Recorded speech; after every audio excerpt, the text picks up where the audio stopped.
গ্রামের শেষ প্রান্তে ছিল একটা বিশাল পুরানো বটগাছ দাঁড়িয়েছিল। দিনের বেলায় গাছের নিচে ছায়াতে গ্রামের অনেকেই বসে থাকত, অনেকেই আবার গরু ছাগল বেঁধে রাখত। কিন্তু রাত নামলেই সেই জায়গাটা ফাঁকা হয়ে যেত। গ্রামের লোকজন বলতো ওই বটগাছে বহু বছর আগে মারা যাওয়া এক মানুষের আত্মা বাস করে। কেউ কেউ দাবি করত মাঝরাতে বটগাছের ডাল থেকে সাদা পোশাক পরা এক লম্বা ছায়ামূর্তি নেমে আসে।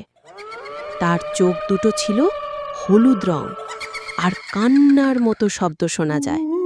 অনেকেই ভয় পেয়ে জ্ঞান হারিয়ে ফেলত। তাই গ্রামের নিয়ম ছিল সূর্য ডোবার পর কেউ আর ওই গাছের দিকে যাবে না।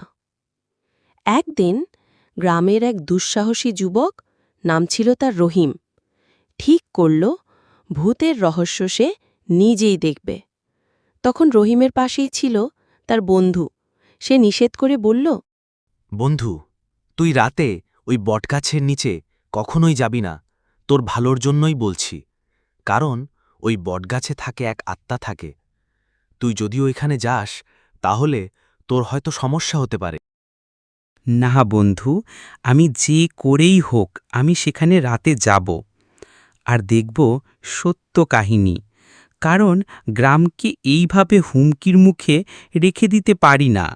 সেই বটগাছে কি আছে আমি সেটা দেখব আর সমাধান করে গ্রামকে মুক্ত করব। সে রাতে একটা বাটি নিয়ে রহিম যাই বটগাছে নিচে বসল।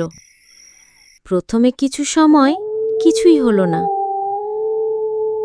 কিন্তু রাত গভীর হতে না হতেই হঠাৎ বাতাস জোরে বইতে লাগল।